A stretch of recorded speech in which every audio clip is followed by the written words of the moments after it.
What's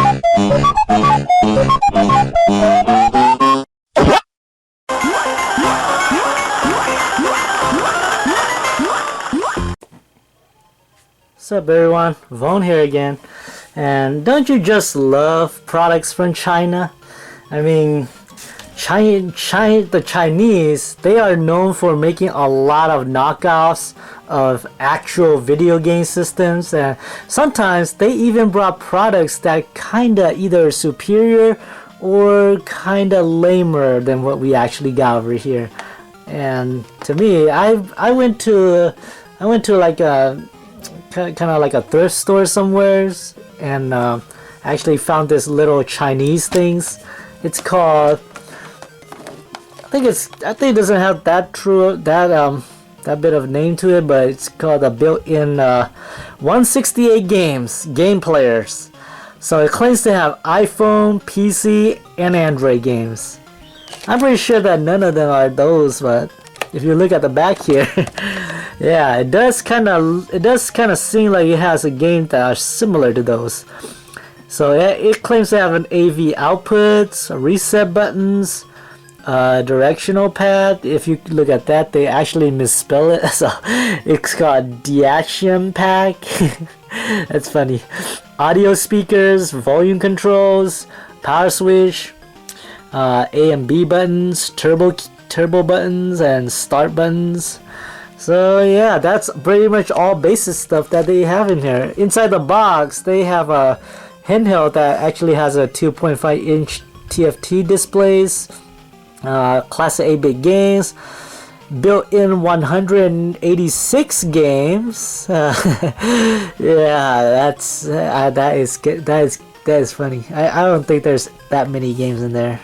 Maybe there might be more than that, perhaps. It uses 3 AAA batteries, either 3 AAA batteries or the lithium-ion batteries. I don't get why they had to put both in there though. So let's see. I guess you have the option to choose one or the other, perhaps. Maybe there's a lithium-ion battery in here somewhere, perhaps. I don't know. Let's unbox it and see. So in here we got, there's the box. So we actually got a warning back here too, I think. Let's see what the warning says. Choking hazard, small parts in a plastic bag to save for children under 3 years old, to be used under adult supervision. So they want you not to put this anywhere near the children. So if you have children under 3, then take this away from them. Waste electrical products should not be disposed of with household paste. Please recycle where facility exists. Check with your local authority for recycling advice. So yeah, they do want you to be careful when recycling too. And back here you got information about the batteries, so how to put the batteries in. I guess there really is a lithium-ion battery in here. So here's the system. Here's the manual inside the system. They're on the back, so I'm not gonna read them because I don't know how to read them. They're just Chinese stuff. I mean, the dude has a little bit of English in there too, perhaps. Or maybe I will read them. It's not in Chinese, so that's cool. And then here's the systems. So if you look at it very well, it has this disc-like D-pad, reset buttons, start buttons, action buttons, turbo buttons. You got the volume slider here. You got the on and, is that on and off switch or something? Yeah, it is the on and off switch. Okay, on and off switch. And then you have the mini USB ports for, I think, recharge the lithium batteries, perhaps. On the back here, you have the compartment for the for this AAA batteries here. I actually put the batteries inside. I think if you don't want to use the AAA batteries, you can use the lithium batteries. For some reason, it doesn't come with one, so I don't know. Might as well use the AAAs then. So yeah, this one is called the RS-8D. So I don't know what RS-8D stands for, but I'm guessing it's just their way of just printing it, so they know that it's a name for a system. But they do have stereo speaker here from left and right, so that's good.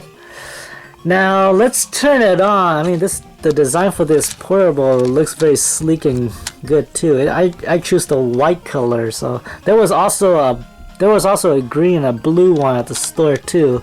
I decided to choose the white one because there's no black one. So I usually like black and white and not the actual rainbow color. And yeah, we can turn it on and see what it has it for us inside. So, oh, look at that. Let's turn the volume off a little bit. So yeah, here you got 1 or 2. If you wanna read Chinese, you pick 1. But if you only know English, you go with 2. There's no other language beside those 2, so you just have to get used to either Chinese or English. And since I don't know Chinese, I choose English. So let's press start on that. And here we got 260 and 1. Yeah, it's kind of misleading though. It's kind of misleading too, right? If you look at the box, it says 168 games built in. But if you look in the menu here, it says 260 and 1. So yeah, that is actually very good. They actually lie to you in the box that yeah, you're gonna get 160 games, 68 games, but yeah, not really. You're not gonna get 168. We're gonna give you more. We give you 260 and 1. So yeah, that's a good deal. Now, just to let you know, I bought this for really cheap too, so it's only cost me like 12 bucks to get it. So I hopefully a lot of these games are not rip-offs. So, and the way it was listed here, I don't think they're rip-offs at all. I just hope that they're not repeats like the multi-card does. So we have Monsters in My Pocket, which is not really Monster in My Pocket. We have Rockman 3, which is not Rockman 3, but it's the Ninja Turtles. We have Double Dragon. We have Chip and Dale, Shadow Warriors, Hot Blood Wrestlers, Hot Blood Stories, Spartan X, Super Mario Brothers. Yep, any kind of Chinese NES stuff should have at least Super Mario Bros. In there. Anyways, let's try to pick a game and then we can see how good it is. Let's try 1942. See how that plays. So here's the NES versions of 1942. The way I look at this menu, I don't think there's gonna be any iPhone or Android games in here. So all of these are pretty much just Famicom games, perhaps. So let's see how well it plays.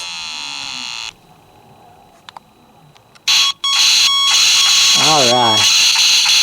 The audio sounds okay. I mean, it's kind of lousy, but it's okay. Although the emulation looks kind of too contrast. I'm just glad that it has a backlit screen, though. I mean, the backlit screen is not high quality backlit screen. It doesn't glare at you as much. So it's not as too bright like the GBA SP does, so it's actually really good. And the action button does work okay. Same for the D-pad here.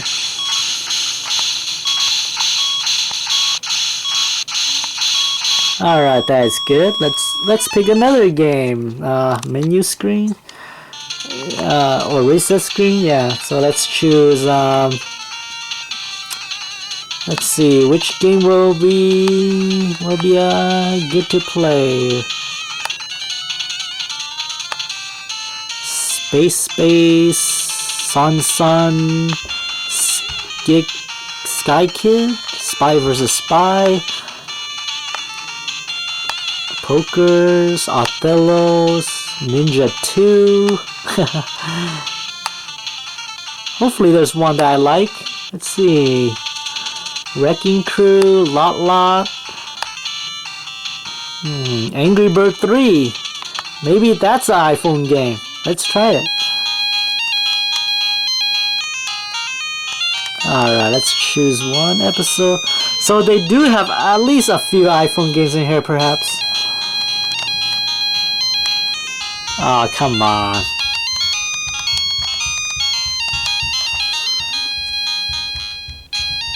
The scrolling is so slow.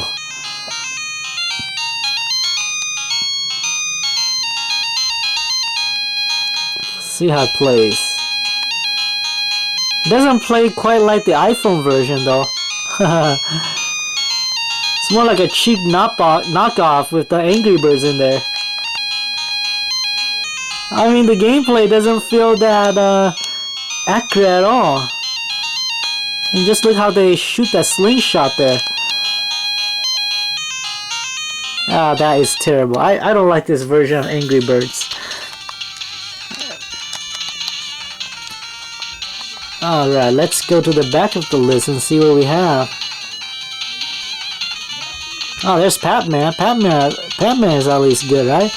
Let's see how Pac-Man plays. Yeah. I love Pac-Man.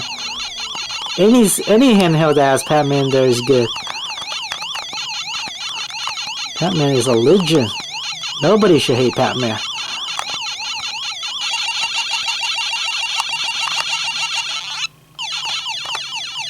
Yeah. Now, I'm not really a good Pac-Man player, so I tend to get lost from time to time. Ah, come on, go up there. Uh-oh, uh-oh, uh-oh, uh-oh. Gonna get eaten. Come on, eat that other dots. There he goes. I have the feeling I'm not gonna beat this level. But that's Pac-Man for you. Alright, let's try 2 more games and then we can like judge this for ourselves. Let's try. Yeah, it actually does include 260 games in here, so that's a good thing. It's not like those multi-card where it lies and keeps on repeats. Oh, it has Donkey Kong here. Let's try Donkey Kong. It's pretty much just the NES version, but it'll do. See how it plays.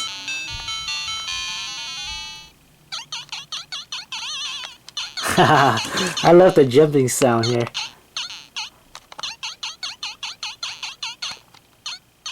Let's turn the volume on a little.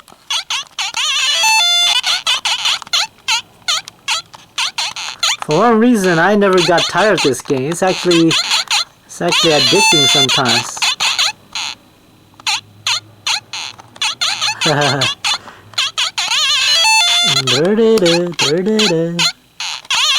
That song is classic. That sound is classic. So yeah, the first level. Alright, so 1 more games and then we can judge this for ourselves. Let's try Super Mario Bros. Now, the one thing I really want to try is to make sure this D-pad is actually accurate. So we'll see how accurate it is. See if it has any issues. So, oh yeah, one thing I forgot to mention. I'll pause this for a while. Yeah, one thing I forgot to mention is that if you look at here, the two action buttons, A is on the left and B is on the right. If you notice on the NES controller, B is supposed to be on the left and A is supposed to be on the right. So when you're playing games like Super Mario Bros. On this thing, the A is the jump and the B is the dash. That to me is very awkward because usually when I play games like this, I want this to be the dash and I can use this part to jump. And by doing this all the time, it doesn't feel that accurate to play or doesn't feel that good to play. If you can tell, you can just hold the top buttons to run and then use the bottom one to jump. And I hate holding the system like this all the time. That is not that comfy to play. So I just have to play it as if it has 1 button. And that's really not the way to play Mario game. I mean, Mario game requires 2 buttons. Unlike Sonic game where it only requires 1. So this portable here is not that good when it comes to that. I mean, you have to force yourself to use that other buttons. The other bad thing is that they put this stupid turbo button in between these two buttons too. So most of the time you will accidentally hit the turbo buttons and it'll make Mario jump like he's on Lala or something. And there will be other times where you accidentally hit the B button not knowing that it's just the dash button. So for a while there I actually hit B thinking that it was the jump buttons. So that's a big problem with playing Mario on this thing. But let's go and see how level 2 plays like. I have a trick that I want to try in level 2 too. And I hope that it works, because if it doesn't work then this system is not good. So let's see. Let's see if we could kill these two Goombas. And there's the mushroom. Alright, so let's get to the part where I want to test it on. So this part we can skip. Let's kill these two Koopas. And let's grab the Starman, I think. Starman here. And let's kill these two guys. He's not returning, so let's kill this Goomba. Now, I could easily just hit the brick and go to the other side if I want to, but the part I want to try is the part that you run and duck down here, so yeah, this is pretty much the same trick that I tried with the Super Retro Trio controllers and the Super Retro controllers. So as you can tell, the D-pad is not that bad. It actually does work a little bit. So holding down on it is still okay, and that's the problem right there too. I kept hitting this as if it was a jump buttons, and I always get that mixed up with this one because they are in reverse. I hate how they put these on reverse. I mean, it would have been perfect if it's not reverse. I'm guessing that the Chinese company that made this have probably never played an NES game in their lifetime or something. I mean, they surely know what an NES game is, they just don't know how to perfect it. All they have to do is reverse this. Reverse it and you got a perfect portable here. So, yeah, that's pretty much the RS-8D portable here. I mean, it's a nice little portable. D-pad works really good though. I mean, there's no problem with it. It does have a little bit of lag issue sometimes too, but as long as you hit the directional pad very well, then there should be no problem. I mean, it works on all the games that I tried for. The start and pause buttons is no problem. The only thing that causes problem is these three buttons right here. This is the jump, this is the dash, this is the turbo. Whenever you press this, then it'll jump. But if you want to dash and jump, you have to hold it like this and press jump like that. But if you hold it too near this one, you might accidentally hit the turbo, and the turbo will start making the character jump instead. So that does not work very well. It works very well with shooters though, but not very well with platformers. So I don't get why they even put a turbo button here. I mean, it would be great if they just take the turbo button out.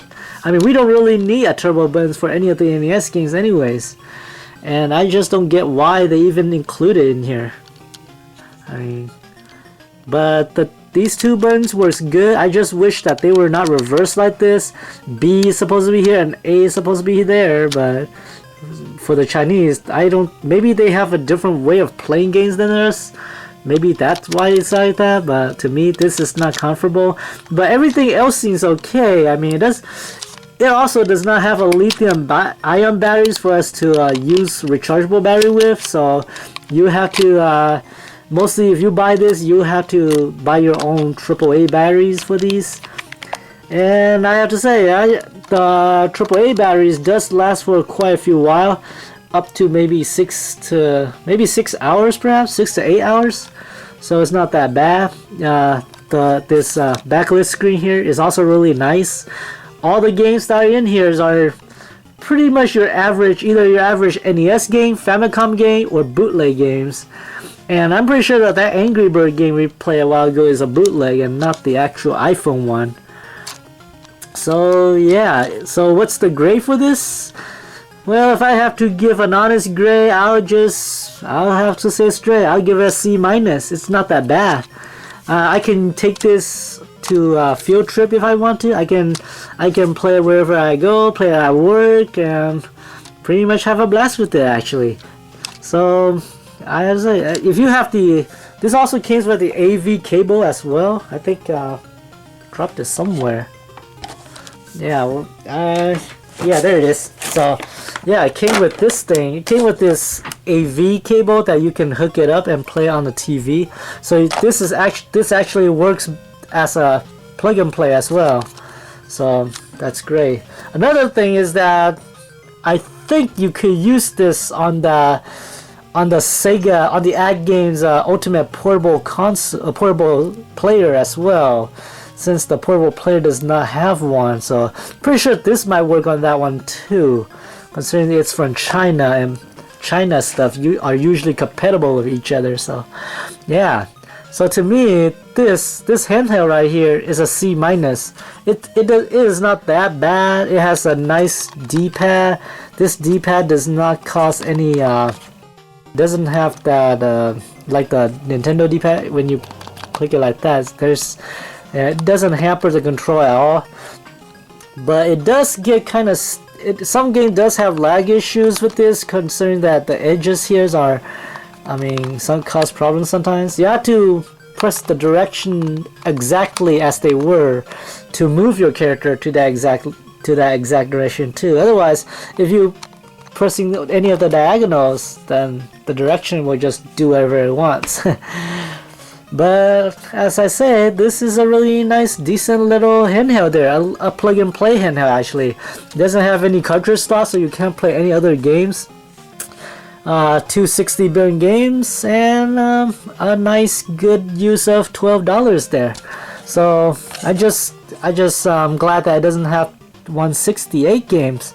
So the fact that it gives us more is good, and the fact that it's only cost $12 is also good. The fact that the battery lasts long is good.